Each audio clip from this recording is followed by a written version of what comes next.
Welcome to the Pinfall podcast. I am your host, Liz, and I have a migraine. And I'm joined today by my co-host, Marcus,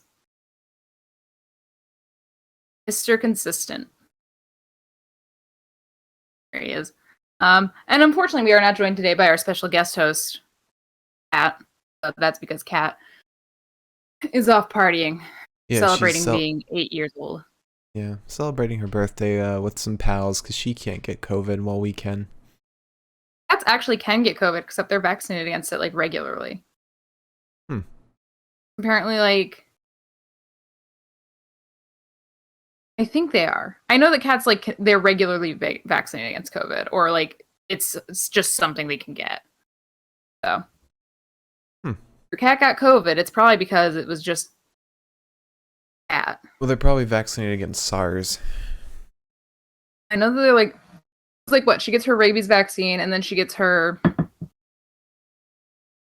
distemper, which covers a whole bunch of shit. Yeah. But yes, cat is 8 years old and just absolutely kicking. And we are both kicking, I guess, after that episode of Smackdown. Ooh, what a segue! Who is he? I was gonna say, we're both 8 after that episode of Smackdown. But We're both a hearty 24. This was not a good episode of Smackdown. They didn't move anywhere.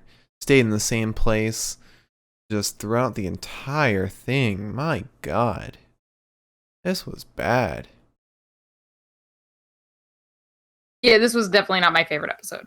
At least it's better than Raw, because at least this is 2 hours of bad as opposed to 3 hours of bad. Yeah. Yeah, I guess there is that. But then, with SmackDown, I always end up at... with Raw, I'm like, well, there's another hour left. Who's to say? Maybe it'll turn around. And then with SmackDown, I'm like, well... This is it. Well... And now we're rolling credits, so I guess that's it.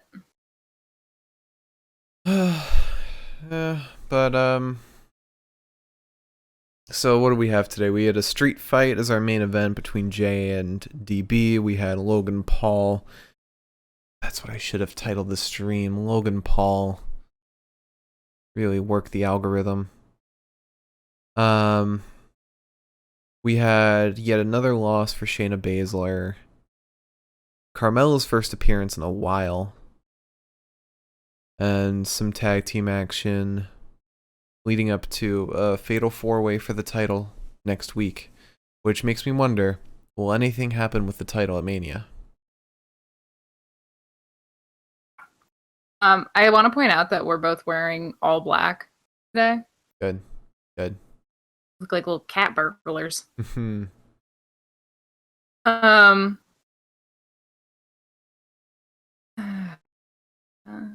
Yeah, I don't know, man. Apparently a lot of people are pissed off that that WrestleMania doesn't have enough women, which I'm also pissed off.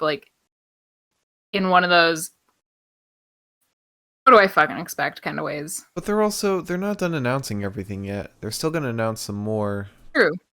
Something is definitely gonna happen with the women's tag title after what happened today. Yeah. Better be Naomi and Lana, honestly. If it's not, I'm gonna have issues. After how great their gear looked today, and how good they looked as a tag team. Whoever is in charge of working with them on a regular basis is doing it right. Yeah. Because they constantly look in sync with each other outfit wise. And I think that helps a lot when you're making a new tag team to get them to look the same. Yeah. Although they tried that with establish a brand. Mandy and Dana, but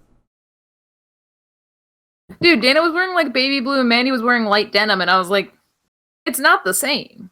They tried that early on though, and I think they've stuck with it for the most part. But it takes more than clothes. It takes personality. Right. No, I mean, not to say that it's just the clothes that make them look like a good tag team. I do want to establish early on though that I've got a fucking pounding headache, so when I fuck up everything that I say, that's why.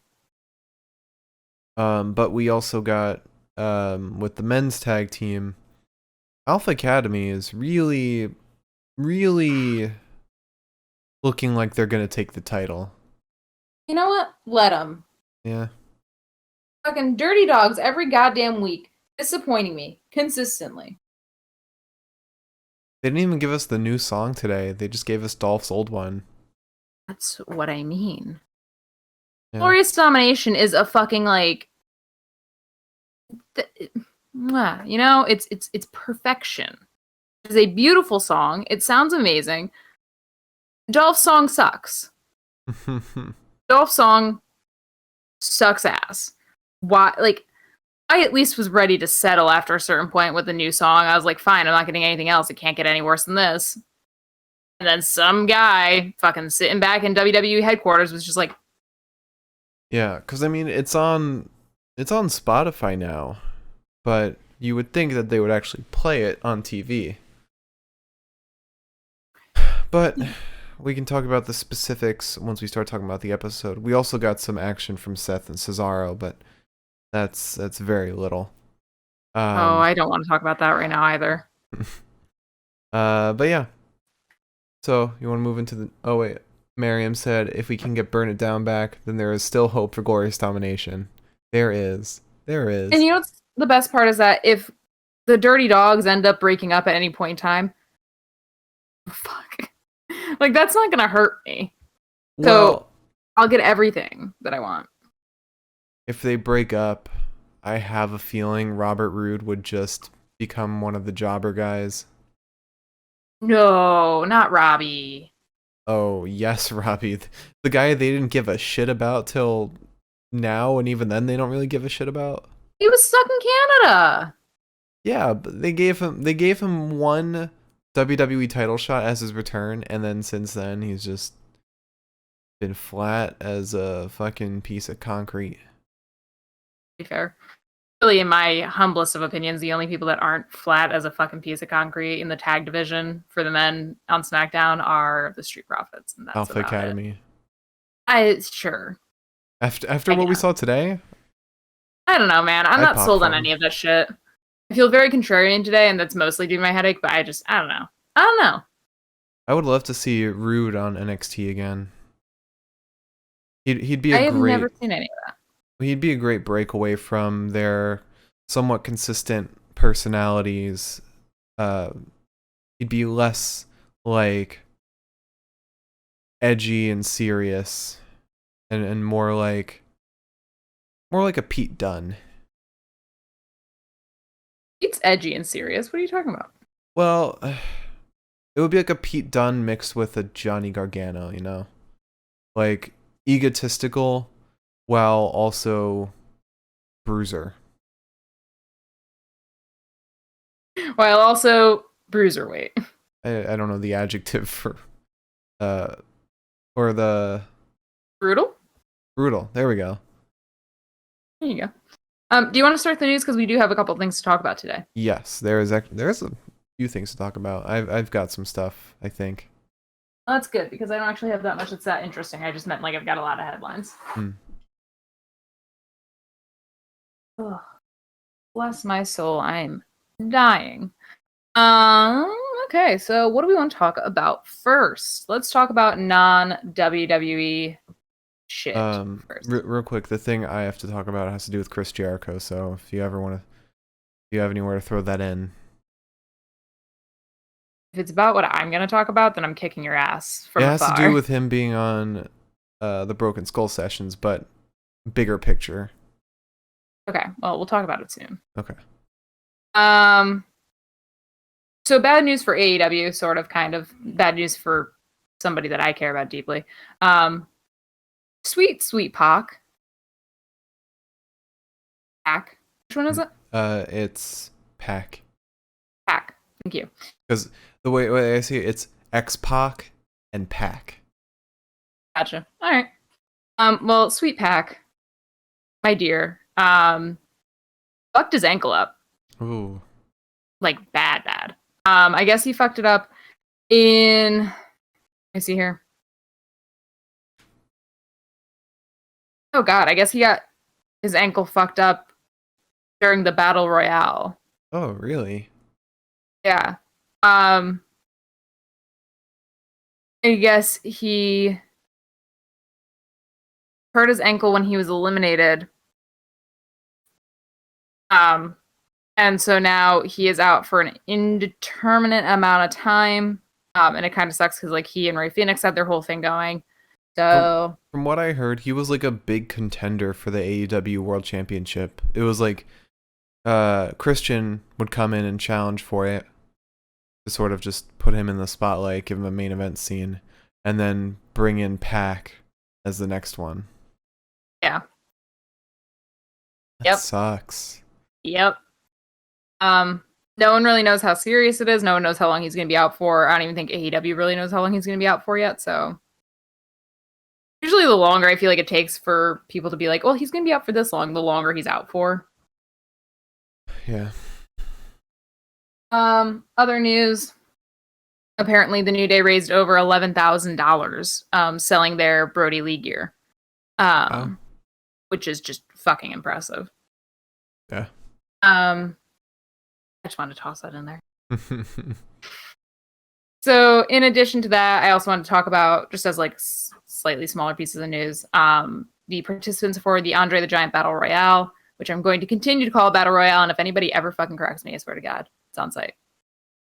The list of participants was announced yesterday, and it is as follows. It's Akira Tozawa, Angel Garza, Cedric Alexander, Drew Gulak, Elias, Eric, Gran Metalik, Umberto Carrillo, Some Racist, Jey Uso, Kalisto, King Corbin, Lindsay, Mace, Murphy, Mustafa, Ricochet, Shelton, Shinsuke, Slapjack, T-Bar, and Tucker. I'm calling it right now. Either Shinsuke or Jey Uso are winning it. Probably Shinsuke. I would say it's gonna be Shinsuke, unless they're feeling real generous and they give it to Mustafa. Which, judging by how the WWE has treated him, I'm sure that is not the case. But yeah.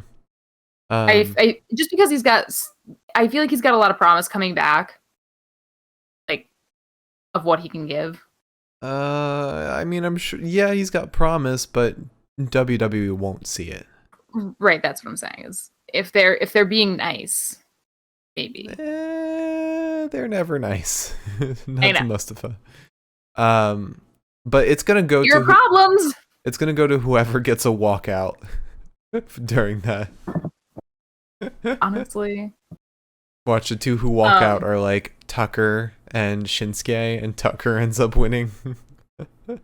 Yeah, if the WWE isn't feeling nice enough to give Mustafa something, I just don't see Tucky getting anywhere near that. Yeah, I could see Shinsuke. I could see Shinsuke. Maybe Elias. Elias is a maybe, but he's also in the jobber crowd right now. Like, he's borderline.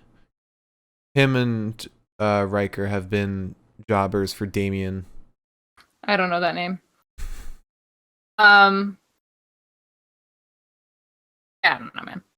I'm excited to see it though, because it is I enjoy good battle royale. Yeah. I like seeing a man get thrown over a rope. They have won every Mania, right? Yes. The thing, didn't Braun win the last one? I know Braun's won one. Yeah, I think Braun won the last one, yeah.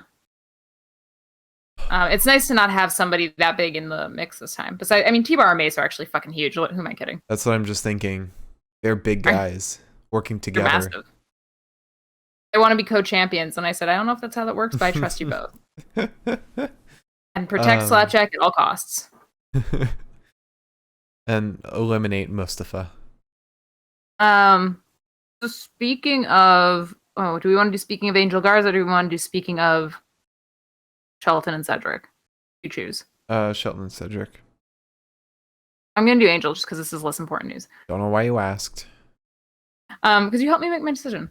So speaking of Angel Garza, Andrade seems to have signed a new contract. With who? What does that have to do with Angel Garza? Because they fought together for a while. Okay. Make me look like a fool.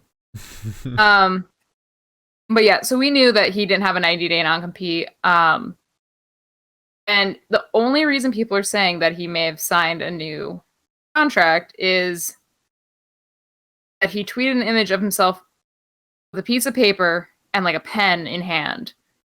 Blank piece of paper. Yeah, I saw that and I was like, wait, that paper's blank. And captioned it with "New beginnings," and Charlotte responded saying, "Proud of you." So it seems like he signed somewhere. With who? I don't know. I assume it's probably with wherever Zelina went. I mean, look. Andrade, if AEW didn't throw a ton of money at Andrade, they are missing out.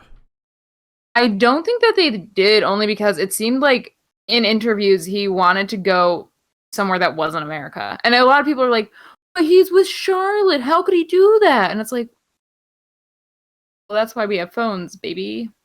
He also, I'm trying to pull up his Instagram. He also put the hashtag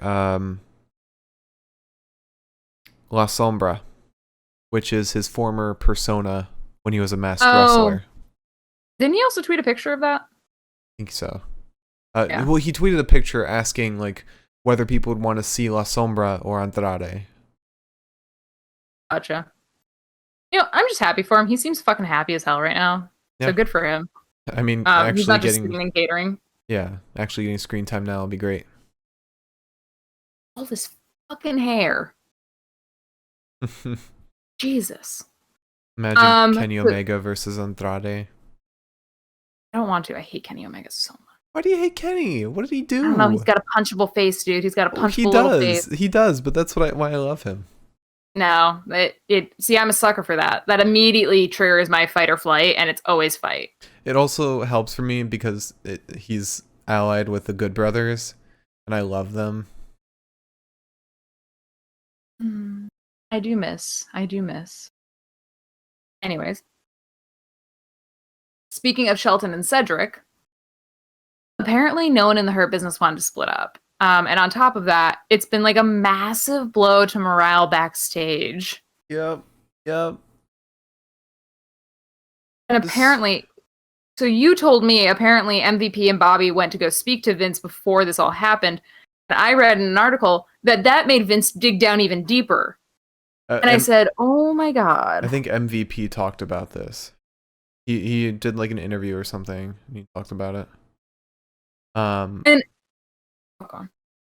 But apparently the reason that allegedly Vince split up the Hurt Business was because Bobby seemed to be getting a little too close to being a babyface, and so he didn't want people to cheer for Bobby over Drew. According to who? Well, the fact that he like snapped on Sheldon and Cedric put him more in a heel position, but I don't think he was becoming a babyface to begin with. That's what I'm saying. I don't get that. So dumb. I don't know. But it fucking is incredible to me that like this apparently has like affected a lot of people, and they're all like, this fucking sucks. And Vince was just like, no, this is great. It's because it's evidence once again that no matter what anyone says, Vince gets the say. Also, I think there's room to say that there's evidence that the Hurt Business, a company of 4 black men, is getting a little too good and a little too much love. And Vince said, oh no, I can't have this. Yep. And punish them for that reason alone, because the WWE is nothing if not definitely incredibly racist. They might put the Hurt Business back together, though. Might not be Cedric and Shelton. They might put in some other people. But I don't want other people. Unless it's Naomi, I don't want other people. Imagine AJ and Omos join. I definitely don't want that. Why? It would never work. Omos would, only because Omos has incredible style. AJ is too much of a dumbass. Oh my god, but imagine AJ in the black and gold. Actually, I can't imagine him in that because I just imagine him in red or blue all the time. Sometimes pink. He sometimes wears pink. Neon yellow too. Oh yeah, that's occasional. That's occasional. Yeah, I think that's like his Oh, the baby pay-per-view blue stuff. is one of my favorites. Baby blue. Oh, yeah. Baby blue is nice. He's got a lot of colors. He's got a lot of colors. Yeah, the whole rainbow. Oh. But you want me to talk about my news now? Or My final piece is about Chris Jericho, so it depends on where you are. it's about something Triple H said. Oh, I can actually comment on that because apparently what you're about to tell me is not true. Oh, really? Yes, I mean, go ahead and we can talk about it. Well, so Chris Jericho is going to be on the Broken Skull sessions with Steve Austin, which is a big thing in and of itself because that's a wrestler outside of WWE, someone formerly a part of WWE, probably the most controversial alumni. And Triple H was asked in an interview or something about it, and he said that WWE is open for business, always has been for a while, maybe not always, but has been for a while, and that this is going to lead to big things, really big things for WWE. And then Xavier tweeted, it was a little obscure tweet, but he tweeted, "Fantastic. Now we don't need to edit around loading screens or edit around character select screens anymore," which a lot of people are taking to imply Chris Jericho, and like because they do the 2006 Raw vs SmackDown, which does feature Chris Jericho, I believe, and probably play a bunch of other wrestling games too. And they would have to edit around some names. Mm-hmm. But if that forbidden door's open for real, then who knows? Imagine. So I thought you were about to say something else. Because there was rumors that Triple H said that NXT was bullied off of Wednesdays, but that's not true. Or Triple H didn't say that. But it is interesting to see such a forbidden door open because you know what a world we could live in if we could all just kind of vicariously move around company-wise. Mm-hmm. Wouldn't that just be fun for all of us involved?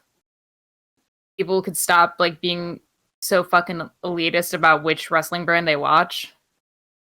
Oh, I was gonna comment more about how Vince treats his independent contractors like full-time employees. You can do that if you'd like. But I think the biggest thing here is that Chris Jericho is one person who's been very vocally critical about WWE. Like probably the most vocal, maybe second to like Ryback or something. So the fact that they are bringing him in onto Steve Austin's talk show, I think that's gonna open big things. I can't tell if you're frozen or not. Okay, you're not frozen. No, I zoned out actually. Sorry. I just, maybe it'll lead to big things, maybe it won't. All I know is that like,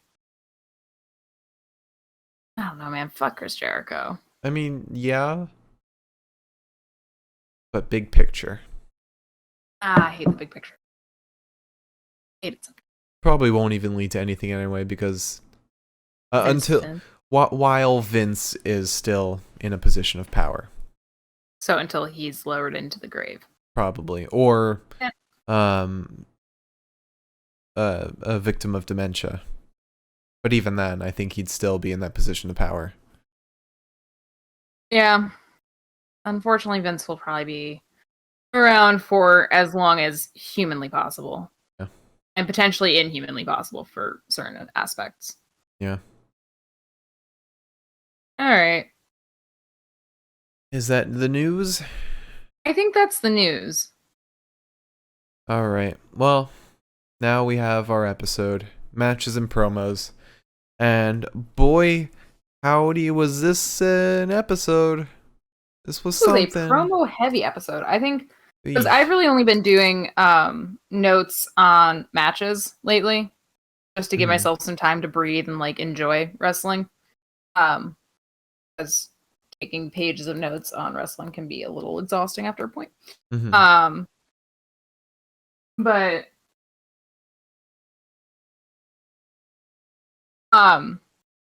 today I filled up, I think, 2-3 pages maybe. And it was only because 2 of the matches were like very heavy on content. But anyways. Also, I just want to add, Sean Ross Sapp tweeted something Triple H said about Bad Bunny. He said, moved himself to Orlando and has been training every day at the Performance Center and working hard. Bad Bunny has earned his respect. He says a lot of people want the moment, but not the work that goes into it, and Bad Bunny does. I love that for him. It's so amazing to see, like, an outsider, quote unquote, just really put in the work for this and not just want the spotlight. I know it, and you can tell when he's out there that he's just, this is it for him, man. This is the best thing that's ever happened to him. Yeah, that's saying a lot for all he's accomplished. All right, so we started off with Edge. Oh, was I supposed to say more than that? You could. All right. Like, he's talking in the ring. I saw you taking real ass notes on this. Do I have to say them, though? I mean, that is the point of the podcast, unfortunately. All right. So he said what happened last week, all the chaos and everything. It didn't need to happen. And then he doubles back and says, maybe it did. He said, normal people have speed bumps. I have roadkill that I ran over, and that was Daniel Bryan. Got in the way of my match at Mania. But he then said, but I actually got outplayed by Daniel. I shouldn't be mad at I should be mad at Daniel Bryan, and I am. But I liked what I saw. But he then looked at himself in the mirror, and actually he liked what he saw for once. Liked what he saw in himself. He saw someone who, when they're backed into a corner, they start fighting, they start clawing and scratching and biting. Implying that Daniel Bryan is the one backing him into the corner. He said, nobody understands the ramifications of what Adam Pearce did, turning this into a triple threat. And he starts going on about how he is the man that both Roman and Daniel Bryan aspire to be. And I am finally the rated R superstar. Good for him. And then we hear more from him in a backstage interview. He says he doesn't care if Jay beats up Daniel Bryan, and if Daniel Bryan doesn't make it to Mania, he won't feel bad. But there has been such a flip-flop with Edge on SmackDown. I saw some other people talking about this on Twitter. He's gone from like heel to face, now in between. It's like they can't make up their minds on who Edge is. I've seen that. I miss the Edge that he was when he first came back. Yeah. But I don't know, man. I don't know. But we then go out to the ring and find Alpha Academy there. They're talking in the ring. Chad has the mic and says that he transformed Otis into a force of nature, and they're going to win the SmackDown Tag Team Championships. And then Dolph and Rude come out. to begin the 8-man tag match between Alpha Academy, Dirty Dawgs, versus the Mysterios and the Street Profits. Which is a match that I feel like we've seen a million times already now. Right. But also, this was probably like the most comprehensible match. Actually, no. The main event was better. Yeah. This was one of 2 matches that was actually like of decent length. Right. I mean, oh, yeah, we'll get into it. We'll get into it.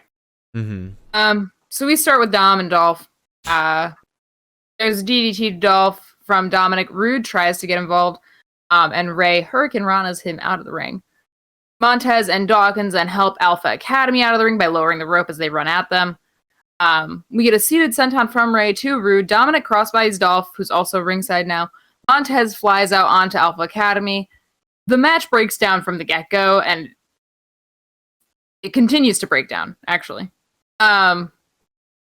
It's Dolph and Ray post-commercial break. Dolph dumps Ray over his shoulders. Ray lands on his feet, tags Dolphin. Yep. Tags Dawkins in. There's a clothesline and a corkscrew back elbow. Dawkins takes all of the men off the apron at the same time. We get a suplex to Dolph to... Okay, so suplex to Dolph and then a suplex to an interfering Chad Gable. Robert Roode pulls Dolph from the corner to save him from another spinning back elbow while the ref yells at Mr. Roode. Otis clobbers Dawkins from the apron. Otis then gets in.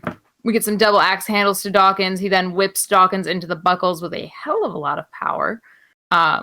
We then get a drop elbow onto Dawgs, who at this point is just fucking suffering. Rude gets in. There's a front face lock into a big suplex onto Angelo. Dolph gets in. Does just basically nothing besides holding Dawkins back from tagging in. Otis gets in. We get a snapmare to Angelo Dawkins. And then Otis tries to tear Dawkins' head from his shoulders. We then get a jawbreaker to Otis to create some space and a hard right hook. Both men clothesline each other. This allows for Montez to get in. This allows for Gable to get in. We get a big back body drop to Mr. Gable. Big drop kicks to Rude and Ziggler. Montez tosses Gable to the outside before launching him all the way back in. We get something like it was like a strange kind of standing clothesline sort of deal. Not really sure what to call that one. I don't know. And then a standing moonsault onto Gable. Dolph interferes on the cover, but Ray attacks, gets him in position for the 619. Rude stops him from getting the 619. Ray then sends Rude into the barricade. Dominic takes Dolph out with his leggies. Montez rolls Gable up, kicks him when he kicks out, and then Montez goes up, tries to frog splash, lands on his feet when Chad moves away. And then there's a roll-through German suplex to Montez from Gable. Otis is tagged in. He goes up top, crushes forward with a frog splash to win. So, makes him look promising for WrestleMania. Yeah. But how will they be able to handle 2 heels going at each other? Oh, jeez. They're going to do something. I think that's Next why Smackdown. That's probably why we're getting a fatal 4-way. So that Alpha Academy can win the titles, and then the Mysterios or Street Profits face them at Mania. Probably right. Profits. Maybe, yeah, okay. But after that, we have Paul Heyman coming up to Adam Pearce and Sonya Deville. He said, Roman asked me to come. The street fight could possibly ruin Daniel Bryan's career. I want to make sure that all liability is removed from Jay and Roman. And yeah. So after that, we have Seth Rollins and Cesaro in the ring with Corey Graves. And let's talk about the outfits real quick. Oh, God. Must we? Seth was given a nice little ode to Easter, I think, with a pastel purple tie-dye kind of thing. It looked like an Easter egg. He did. I liked his shirt and tie though, because they were solid colors. I mean, yeah, but they should have just been white, like a white shirt at least. Yeah. And then Cesaro was dressed really nice. Suit without Cesaro a looked tie. like Cesaro. Yeah. And Corey Graves was Corey Graves. A lot of people are saying that Corey's blazer was worse than Seth's suit, and like, let me be the first to say I would fight Corey Graves any given day at any given moment without a fucking doubt in my brain. He didn't look as bad. That was a nice jacket. Not. I like that jacket he had. I definitely did not hate the jacket as much as like my eyes were burning from watching Seth. Yeah. Now Seth gets points back because Seth is a good person, a decent person, and Corey Graves is a human sack of shit, but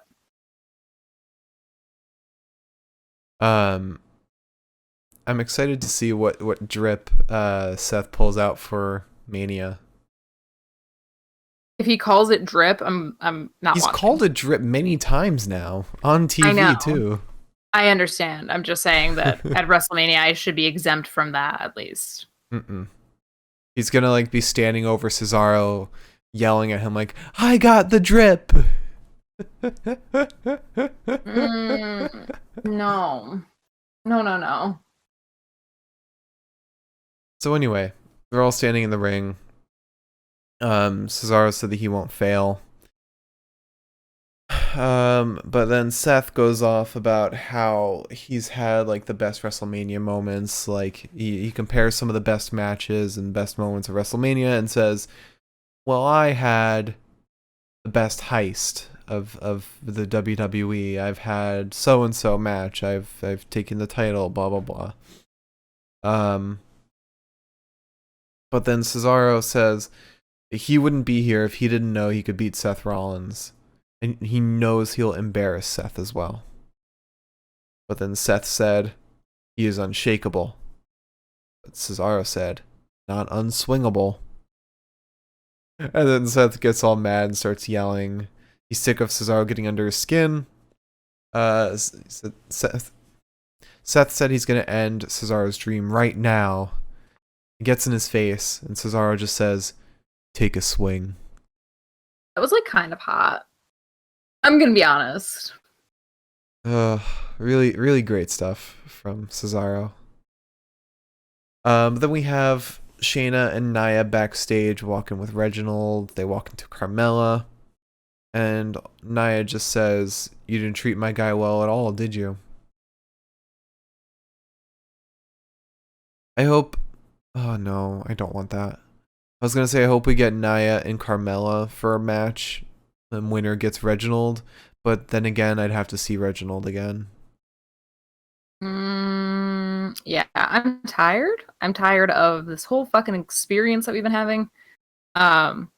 Personally, I think we deserve better. And I wish Reginald would just simply fuck off. I want to see Shayna have a match against Nia. I want to see Shayna have a match against Reginald. I want to see Shayna have a match at NXT. I want to see Shayna just have a match where she can be Shayna Baszler again and not fucking Fruity Tooty Shayna Baszler. Miss Distracted. Miss 6 loss streak. She's fucking embarrassing right now. And I don't like saying that because Shayna Baszler used to scare the piss out of me. Well, speaking of which, we now have Shayna Baszler versus Natalya. And an embarrassing match. Like, I feel the same way you felt about the Edge promo now. Don't want to talk about this. However. Alright. Ironically, that's my first note. So Shayna versus Natty, and at first I was like, I don't get it, and then I remembered the titles, and I was like, oh. Yep. So Natty basically right off the bat goes for a sharpshooter. And that doesn't work. She goes for the lariat. Oh god, I'm already yawning. Oh, fuck me. Sorry, folks. She goes for the discus lariat. Instead, that ends up in Natty rolling Shayna up in a small package, and then Shayna reverses it to Natty.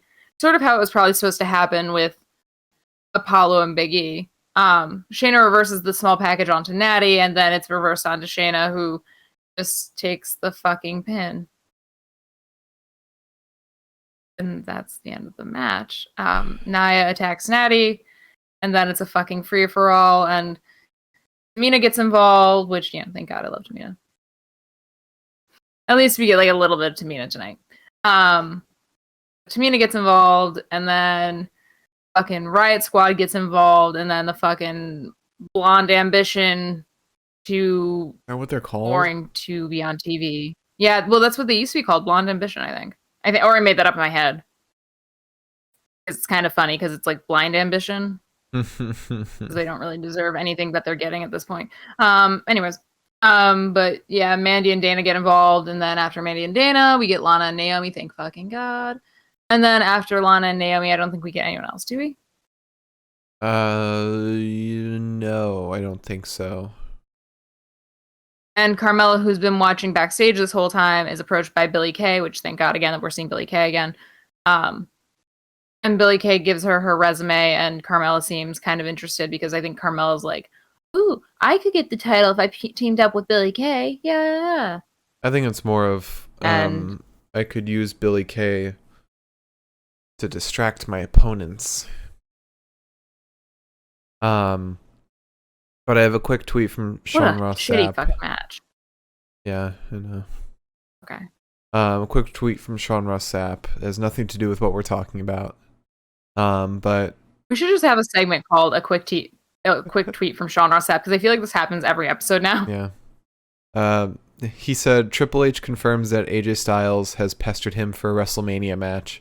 He says Styles could carry him to something and wouldn't tell him no, but ring shape and being in shape are not the same. Triple H told Styles he wouldn't be able to have the time to prepare. I would love to see that, but I know that would never happen because Triple H is very old. But man, that would be fun. Yeah. So after that match, we then have Sami Zayn backstage welcoming a limo riding in. He has a red carpet and welcomes Logan Paul into the Thunderdome. And yes, we're going to be talking about Logan Paul right now. I almost said Thunderball. Because I was thinking Thunderdome, but Paul, Thunderball. I think that's also a James Bond movie, Thunderball.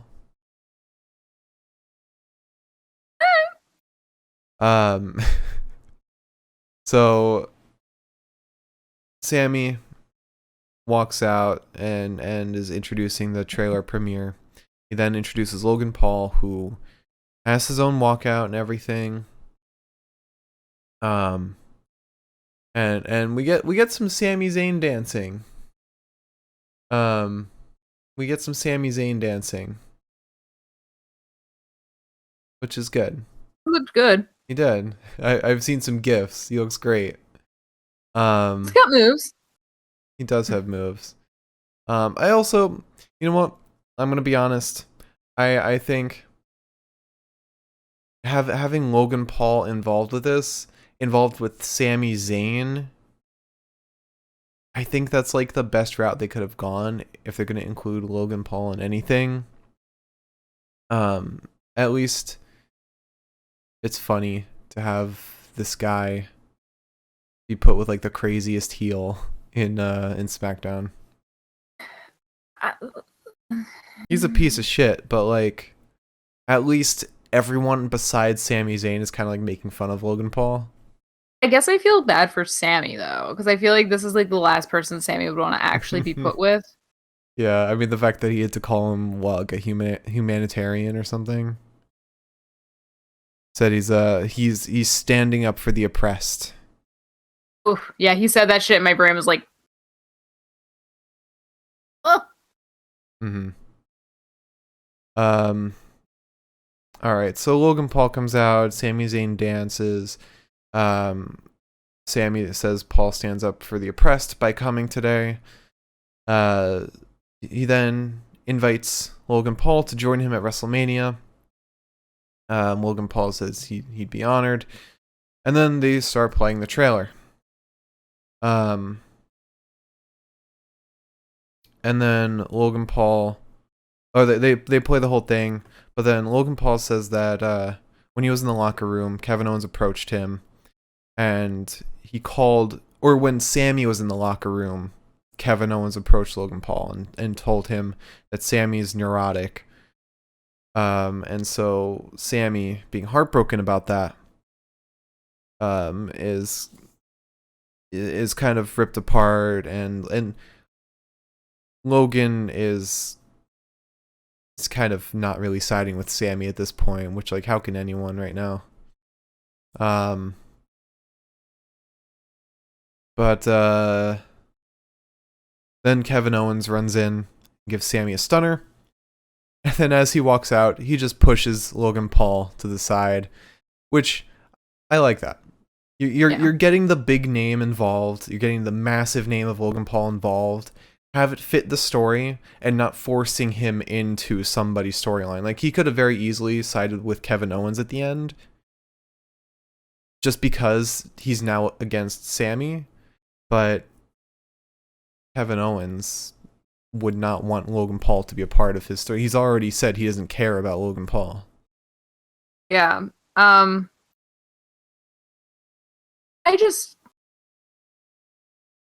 First of all, I really liked the jab at AJ with the flat Earth stuff. In the fucking trailer. I thought that was really funny. Yeah. Oh man, that was so good. Especially like the kind of Charlie Day-esque, like, yeah, flat Earth couldn't apply to this, right? He said, you know, I've had a lot of people mention that to me. Maybe we should look into that. I like it a lot. I think it's really funny. Again, I think it's very, like, it's full-blown Charlie Day. Mm-hmm. I'm a little nervous, though, because, like, Sammy said, like, oh, this is the one thing that's been keeping me sane, like, talking about the documentary. And so now, like, if it comes out and everyone's like, no, you're fucking insane. Mm-hmm. I feel like we're going to get, like, a side of Sammy that we haven't seen before, and it's going to fucking frighten me. Apparently, people watching from the Thunderdome crowd were told from the producer to, quote, boo this jerk Sami Zayn, this paranoid jerk. So, the conspiracy goes all the way to the top. How could they do this to poor Sammy? I hope this just, after Mania, gets us, like, Sami Zayn becomes sane again. And it's like, fuck, what am I doing? Sami Zayn. Sami Zayn. Oh god, how many fucking different versions of a name with AMI at the end of it can we do? I just want to see Kevin Owens and Sammy as a tag team again, or at least friends. I don't feel like we're very close to that right now. Well, how you could do it is, like, they have a match at Mania, Sammy loses, and then Kevin Owens is just like, I did this because I really care about you. Like, I just want you to see what you're doing is crazy because I care about you so much. Okay. I get it. So after that, we then have Edge coming up to Adam Pearce and Sonya Deville. He thinks the street fight is a good idea because it might keep Daniel Bryan out of Mania. And he said he'll be out there on commentary for it. And then get an interview with Kevin Owens. He said that wasn't just a message to Sami Zayn, that was a message to anyone in the WWE. And then Sammy attacks Kevin Owens. And then from this point on, there's no mention of Logan Paul at all. Not even for, like, any graphics for WrestleMania that are like, also happening at WrestleMania, Sami Zayn versus Kevin Owens featuring Logan Paul. Yeah. I mean, Sammy did invite him to WrestleMania. Yeah. But I think if they're going to be consistent at all, I don't think Logan would go after how he reacted to the trailer. True. That's a fair point. Plus, also, I mean, WWE may have, like, seemingly infinite money, but they are cheap. I don't know if they'd be willing to pay for both Bad Bunny and Logan Paul, two really big stars right now. Yeah, it's a fair point. I'm not sure how much Logan Paul costs right now, though, considering a lot of people ended brand deals with him when the FBI raided his house. But now he's like more in the mainstream than ever because he was just on The Masked Singer. Huh? Why? Why? It's like Dancing with the Stars. It's a way to stay relevant. It's every day, bro. Isn't that one of Please his stop. things, or was that Jake? I think that's Logan. Mark. No, don't do it. Mark, don't are you say more it. of a Low Gangster or a Jake Pauler? God damn it. Never forget sitting behind those preteens on the bus in Florida. Oh my god, they Have were them up say way past their bedtime too, and you could tell in their voices because they were just like, "We're getting away with so much shit tonight," and I was like, "Oh, sweetie, All right. okay." So to move on from that, we then have an interview with Bianca Belair. Kayla asks her if she's worried about splitting focus. She said that after she smacked Sasha, she saw the real Sasha. She never answered the question. She just went on about her own thing. She said but now that we have the real Sasha, there'll be no excuse for when I whoop Sasha's ass at Mania. I'm excited. I want this to be over. I'm tired of the build up to this match. I want the match. I think the only problem, and it's sort of how I'm feeling about Edge and Roman at this point, and I think it's how the WWE is feeling too, Mm-hmm. is these people announce who they're fighting so early on. Yeah. And now you got to build up to a feud for 2 months. Mm-hmm. I would have So loved. it's like, how do you do that? At least with Edge, I would have loved some more back and forth between Raw and SmackDown. And NXT. NXT wasn't even mentioned for the women. Yeah. Yeah. Oh well. But we then have Carmella versus Bianca Belair. Sweet Bianca, I just need to understand why it seems like every fucking match, for one eyelash Oh my set god. falls off. It's the same eye every match for the last like 3 matches now. Every time. The first time it got ripped off when she was smacked. Second time she just pulled it off.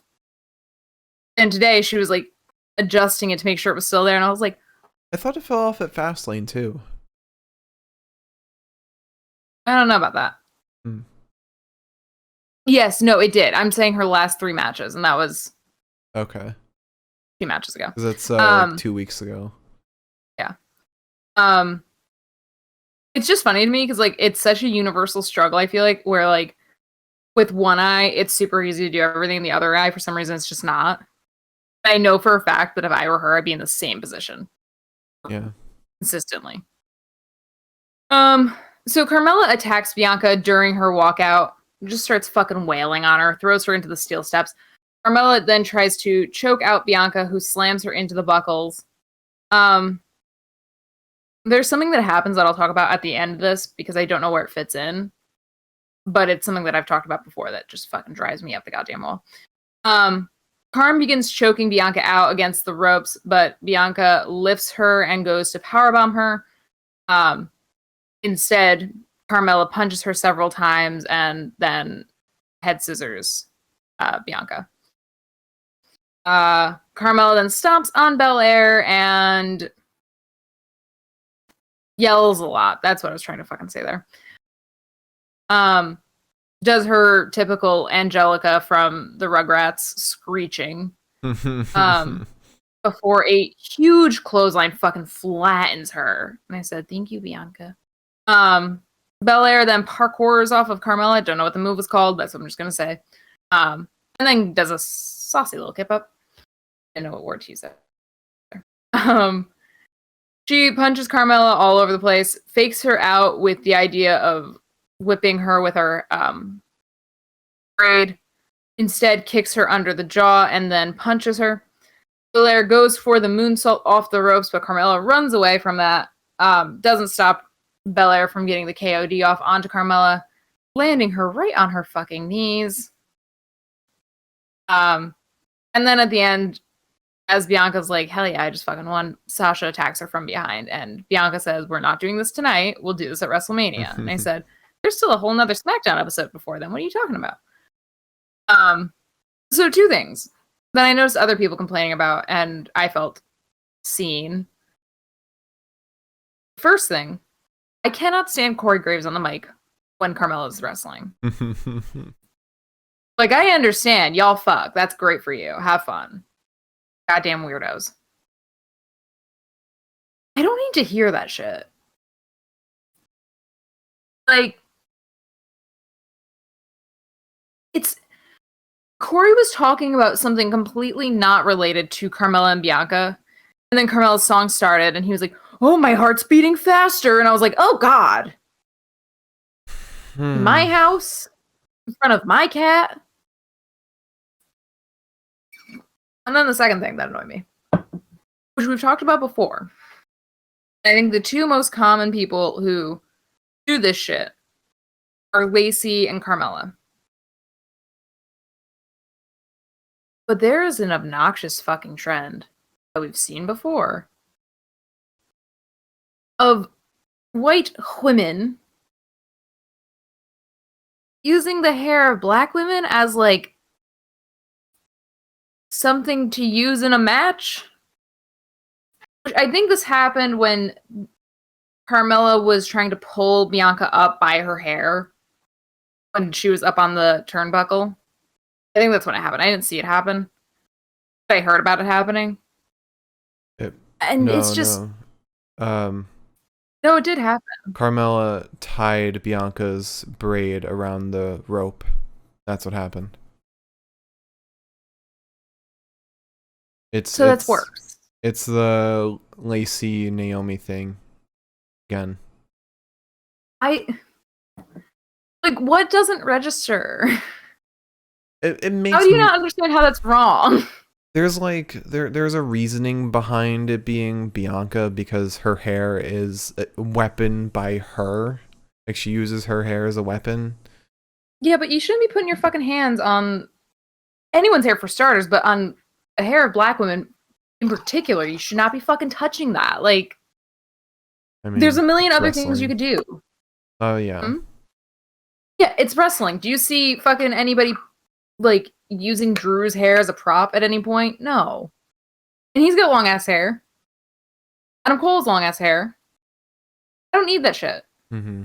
It annoys the piss out of me, and I feel like I've got to talk about this, like, every 2 months now. And it's just like, just don't fucking do it. I mean, a lot of, like, most women are attacked in WWE by their hair, like, grabbing their hair and pulling them to the ground. Like, that's like 90% of women's matches. Right, which annoys me in the first place, but also, like, that's not the same as using it to tie it around a rope. Like, that's just...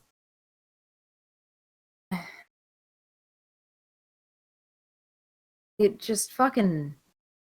The fact that this is a trend that I've seen happen multiple times now, and can, like, pinpoint when it's happened consistently, it's like...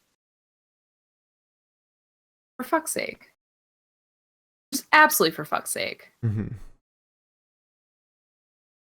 So after that, we then have King Corbin backstage after we're told that Corbin is getting a match against Drew McIntyre on Monday. Is that a title match? Well, neither of them have a title. Oh. Oh, yeah. Okay, so now what he said makes sense. Well, he said he's been disrespected so much on SmackDown, but it's his time now. After he takes out Drew, he'll take out Lashley at Mania. So he's just acting as a bounty hunter. My brain still thought that Drew had the title. It's hard to break your head out of that. Yep. And I hope he doesn't have the title come Mania or after Mania. So after that, we then have Apollo Crews. He said none of his ancestors have been disrespected as he was by Big E at Fastlane. And then he adds a stipulation to the match at Mania. I think this is the first. He adds a Nigerian drum fight, which is no rules, no limitations, just a beating so loud it sounds like a drum.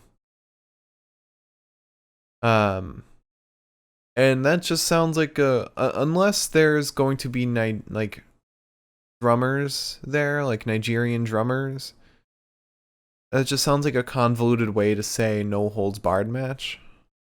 Yeah, it just sounds. I mean, the way he described it, I don't think that there's actual drums because, like, the way he was saying was, "I'm going to basically beat on you so hard that it sounds like drums." Yeah, your flesh will sound like a drum. Which, honestly, no, thank you. But I don't want to say that I don't get it until I see it, because we could just be wrong. Right. You know? Yeah. I hope one of them uses the spear as a weapon. So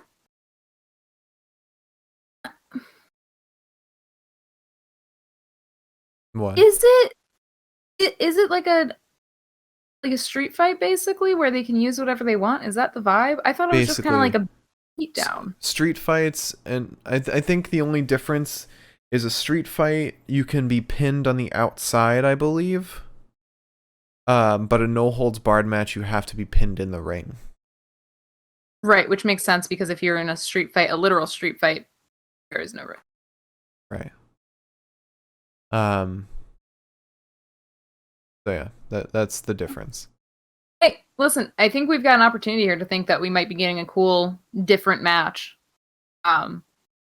Yeah. So I'm excited for that. I'm so soured by the fact that this is like the fourth match between these guys.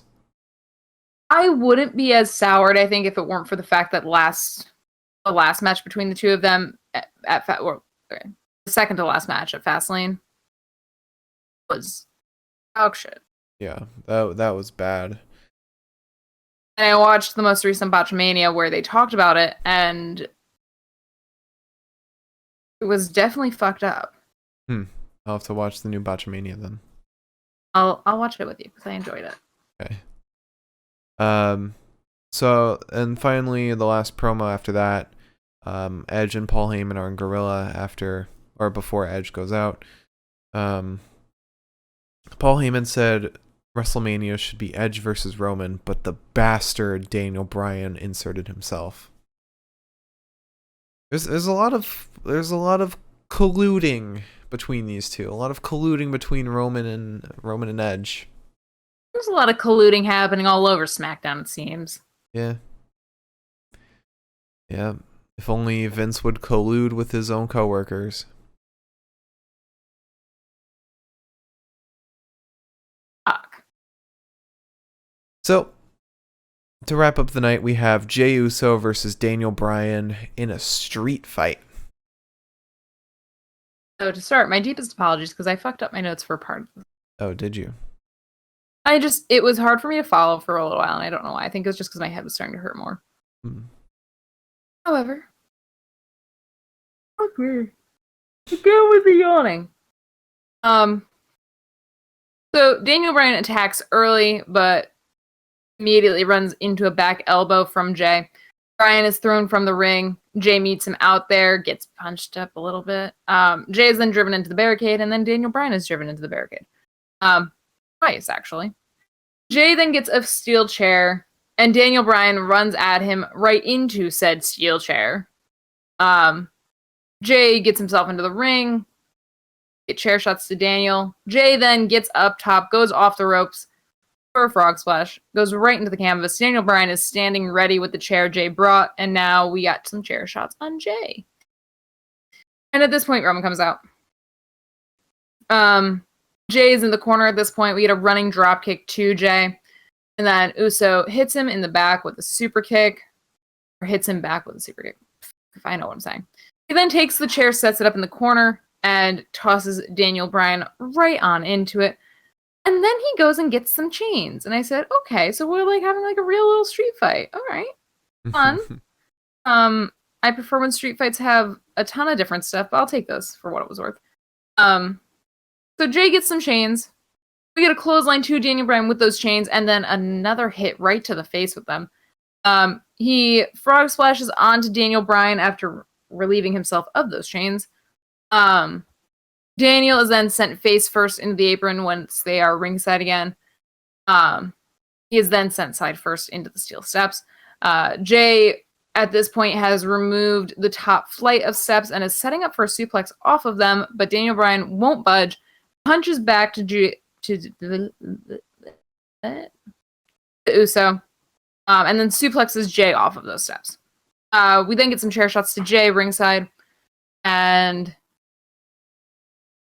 then he drives Jay's face into the announce desk. Once we go back into the ring, we get a missile dropkick off the top rope to Mr. Jey Uso, and then some yes kicks. Daniel takes the chain and like wraps it around his bicep and his arm, and just unloads on Mr. Uso, throws him into the yes lock. Jay fucking taps out almost immediately. Second time he's tapped out. This ends in a running knee to Edge, who's sitting ringside for the whole match. Then Daniel runs after Roman, puts him into the S-lock, and I don't know how this ended. He also sent Edge into the ring post. You talked about him putting Roman in the S-lock? Yeah. Daniel Bryan then just runs in the ring, looks around, and stands on the buckle in a victory pose. Guess I didn't miss that much. Also, Seth Rollins tweeted in response to somebody commenting about his suit. He said, "It looks like grape sherbet." He said, in all caps, "It's cotton candy sky, you nincompoop." Honestly, okay, I get it. Yeah. It was very cotton candy sky. And that's our episode. That's our Smackdown. Our matches and promos. Stay tuned for the bests of the night. They're right now. Yes. You have to stay tuned for shit. We're still here. Oh man, this episode sucked. This was not my favorite Smackdown episode by any stretch of the word. Yeah. Alright, so promo of the night. I'm probably going to hate myself for this, but we'll see. So, we start off with Edge talking in the ring all by himself. He's going on a whole tirade about now being the rated R superstar. Talking about Daniel Bryan, blah, blah, blah. It's stuff we already knew. We already knew all the stuff. It's just kind of an attitude change for Edge. Mm-hmm. Then we have the interview backstage. That was whatever.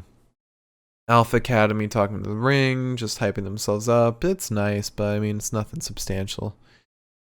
Then you had Paul Heyman talking to Adam Pearce and Sonya. That was fine. It's Seth and Cesaro, which was a great moment between these two.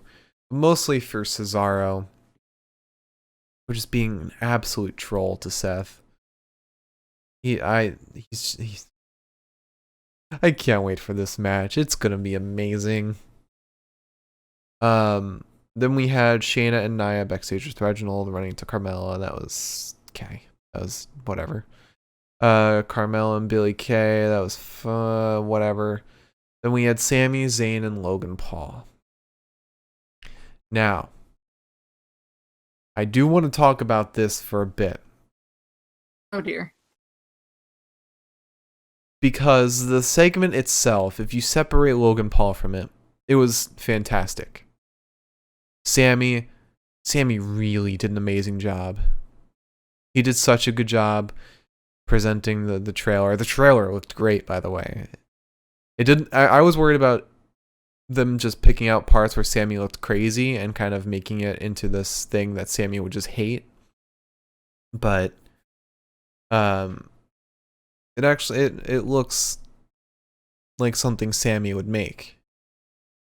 And then Kevin Owens running in, giving the stunner, and then walking out. That was a great moment to just wrap up the segment. But Sami's Sammy's performance with Logan Paul was great. I mean, he did a really good job. It seemed like this was something he really cared about, even if it was just like his character. He put a lot of effort and heart into this promo. And I mean, as shitty of a person as Logan Paul is, he didn't do a bad job. I ignored it. So then we had Edge, Adam Pearce, and Sonya. That was fine. Kevin Owens interview. I don't know what he was talking about by saying it was a message to anyone in WWE. I guess just like don't mess with him, but at the same time, he fought Roman. I feel like if you can fight Roman and come out alive, that sends enough of a message to the rest of WWE. Mm-hmm. But then we had an interview with Bianca Belair. That was weird. Corbin backstage was kind of dumb. Apollo Crews. It's interesting. It's just interesting. I'm curious about the Nigerian drum fight. I wonder if it's going to be any different from a no holds barred match or if it's just going to be that. I feel like it's just slapping. Like, I feel like Vince told him to just say it so that they could slap Nigerian onto it. I mean, I don't want to say that just yet because obviously it's not really our place to say it, but also I am kind of excited. I'm hoping that it's something interesting and different. I'm not going to say, oh, it's the same thing because I don't know what the fuck it is. Mm-hmm. And I don't think that, I mean, I think we should try to give it some hope. I know it's hard to with the WWE, but you know. But then lastly we had Edge and Paul Heyman and Gorilla, which was good just to hear Paul Heyman call Daniel Bryan a bastard.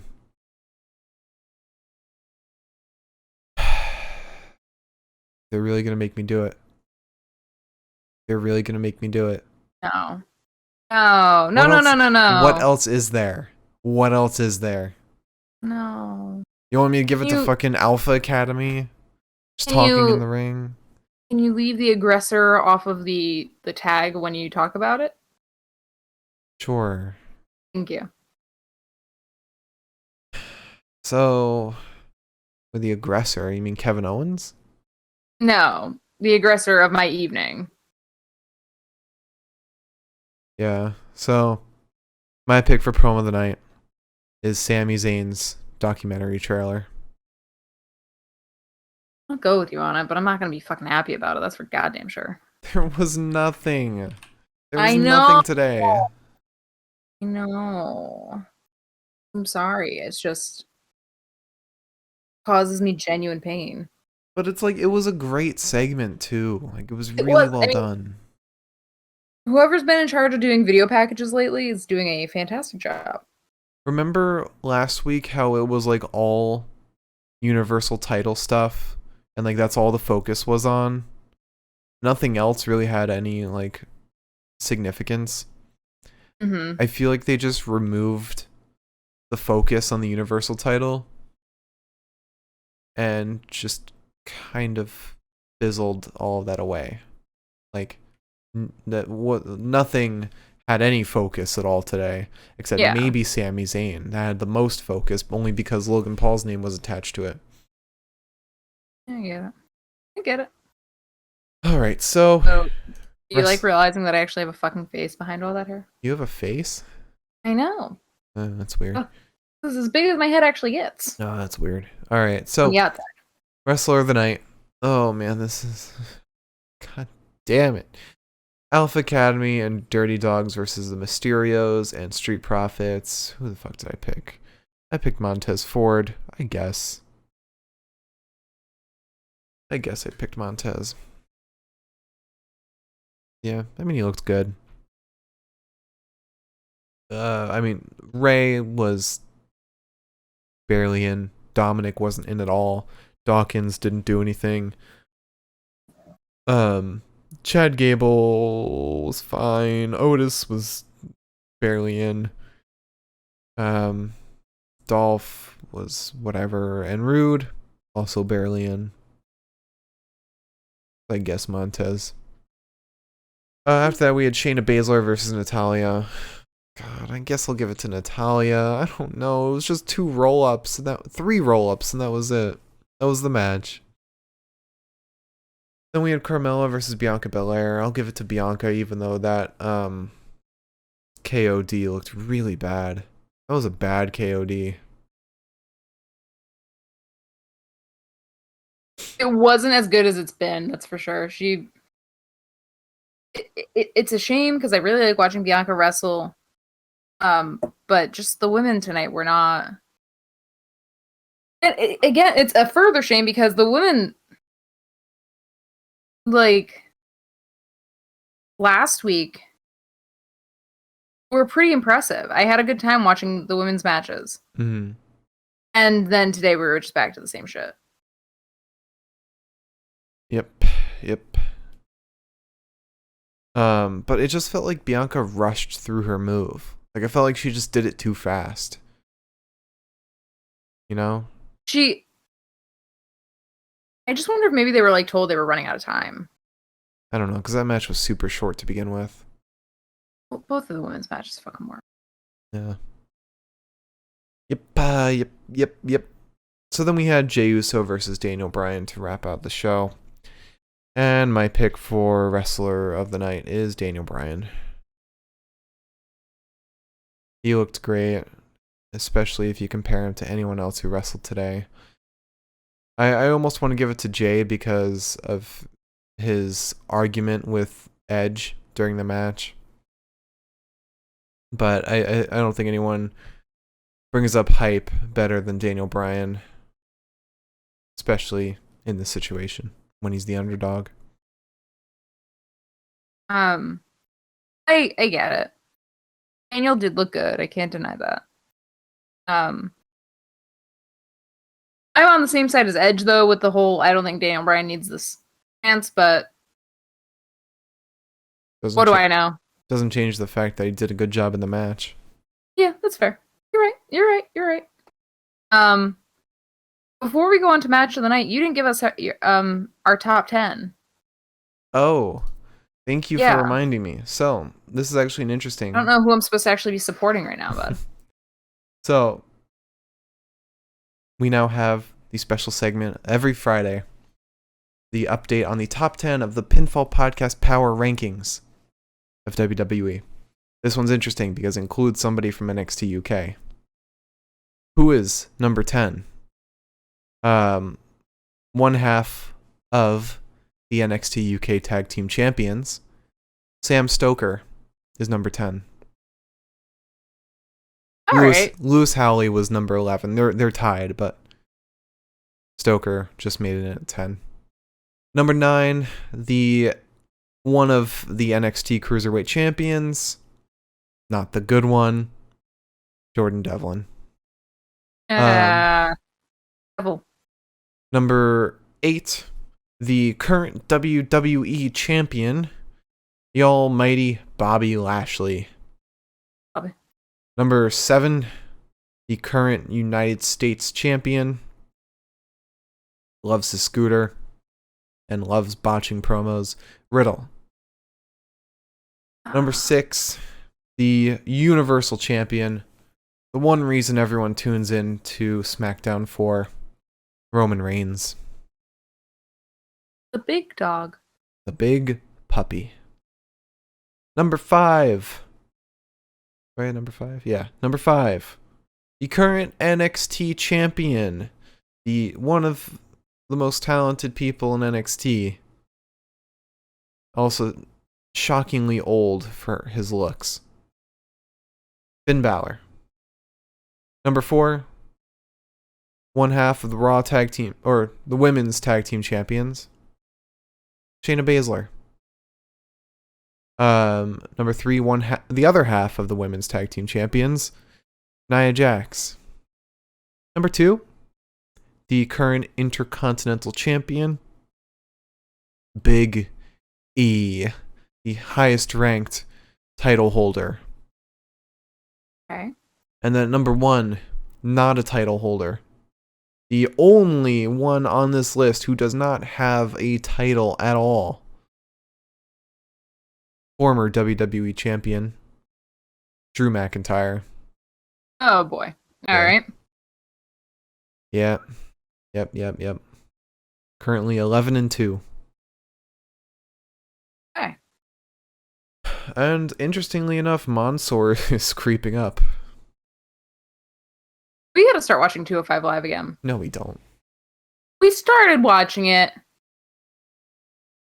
Wasn't that bad. Wasn't. Mansoor just gets on my nerves a little bit. Or rather, how well they book Mansoor gets on my nerves.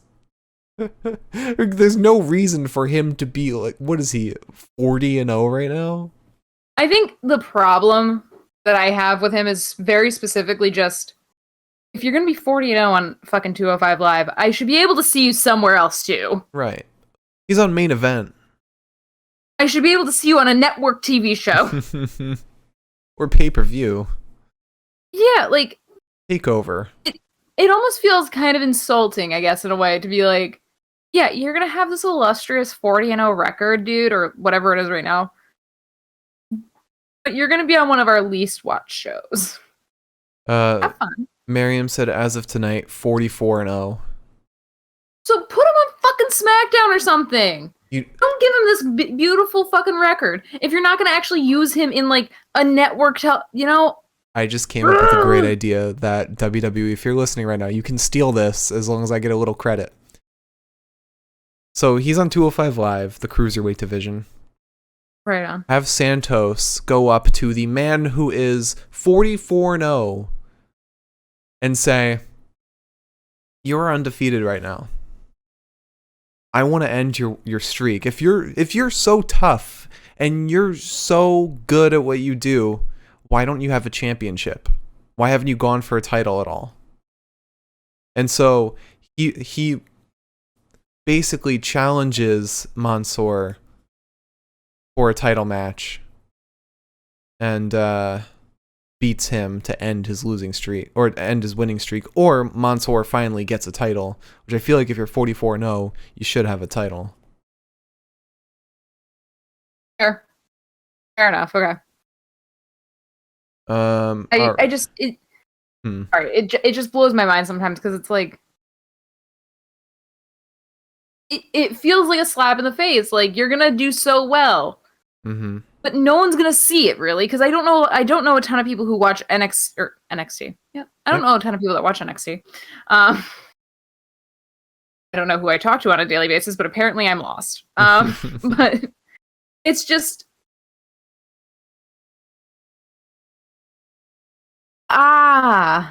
it's crazy. I mean, they just acknowledged it for the first time when he became like 40-0 or 39-0 on 205 Live. Like, that was the first time they talked about his winning streak. But anyway, we have match of the night to get through, and I am 100% solid in my pick. So we started off with the 8-man tag match, Alpha Academy and Dirty Dawgs versus Mysterios and Street Profits. This match was fine. It was fine. That's really all you can say. It just makes me interested to see the tag match next week, the Fatal 4-Way. Excited to see the outcome. After that, we had Shayna Baszler versus Natalya. It was an incredibly short match that is an insult to Shayna Baszler. This whole year has been an insult to Shayna Baszler. Then we had Carmella versus Bianca Belair. Not a horrible match. Wasn't great. I think this was just a way to get Bianca Belair a win. And get Carmella back on TV. I wonder if they're setting up for a feud if once Bianca wins the title. I feel like they might be setting up for a feud. They might have a feud with Bayley, because Bayley's been quiet for a while. I feel like since Carmella just like she was the last person to challenge Sasha, and it's like if Bianca wins the title off of Sasha, what makes Carmella think that she can beat Bianca? Yeah. But Yeah, I get the point. it is WWE after all, so. And then lastly, we have Jey Uso versus Daniel Bryan, and actually a really fun match that is made even more fun by Edge on commentary. Him just telling Daniel Bryan and Jay to not look at him was so good. Honestly, just like, don't look at me. Same vibe right here. I get it. Oh, that was great. I mean, Jay's what? He's 0-8 right now this year. He's still like a top not a convincing guy. show. Yeah. I get it. They got to give him a win somehow. All right. So my pick for match of the night, it's Jey Uso versus Daniel Bryan. Definitely.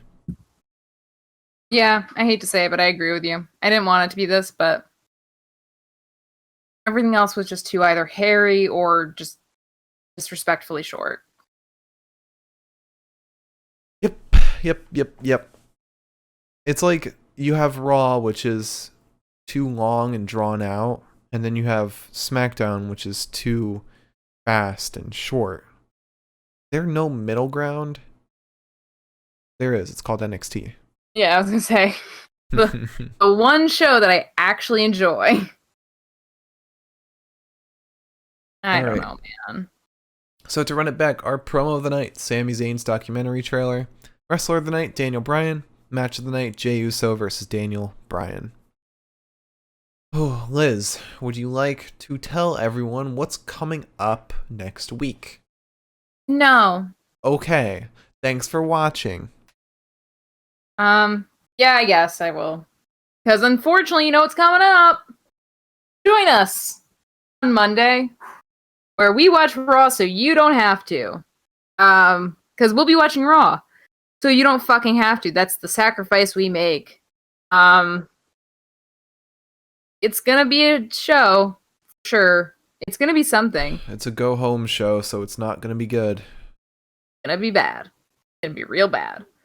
But we will be back for Raw on Monday night, and then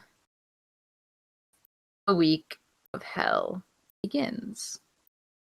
We will be coming to you live on Wednesday, Thursday, Friday, Saturday, Sunday, Monday, Tuesday.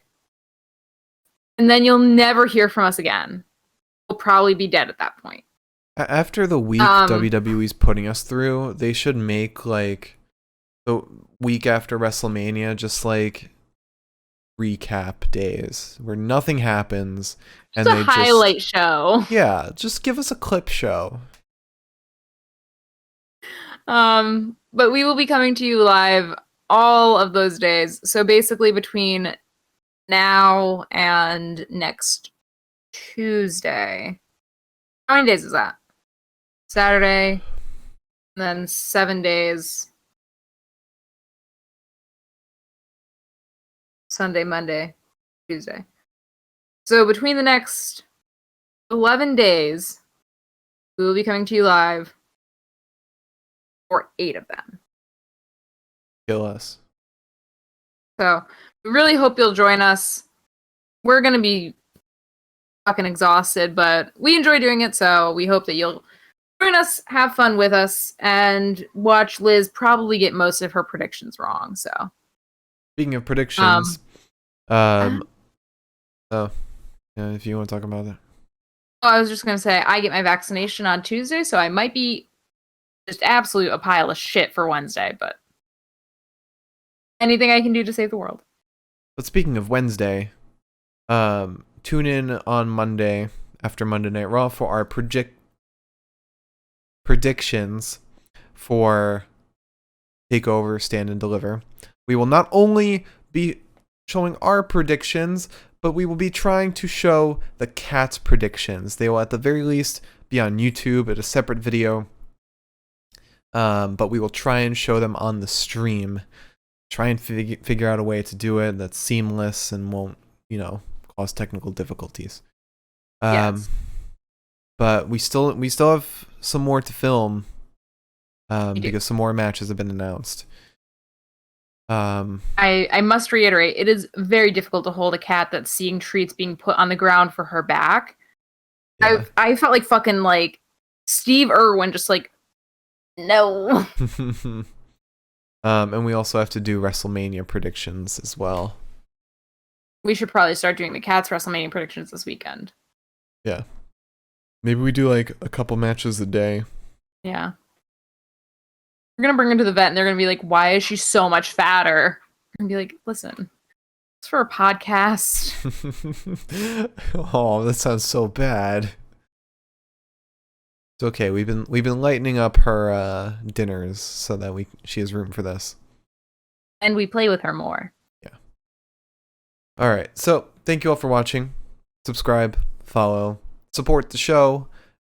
We should make a Patreon. I think we should do that at some point. Let us know if you want us to make a Patreon. Let us know if you want to donate some money to us.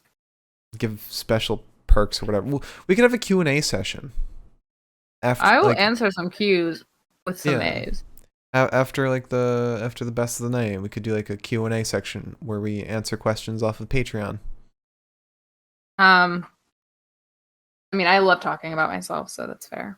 I mean, it probably won't always be about yourself. It could be about the wrestling too. All right, thank you for watching. We have a YouTube. We post all podcasts there, all of them, every single one. It's the Pinfall Podcast. Our Twitter is at Pinfall Podcast. I am at the Mark Cameron. Liz is at Eliza Elaine23.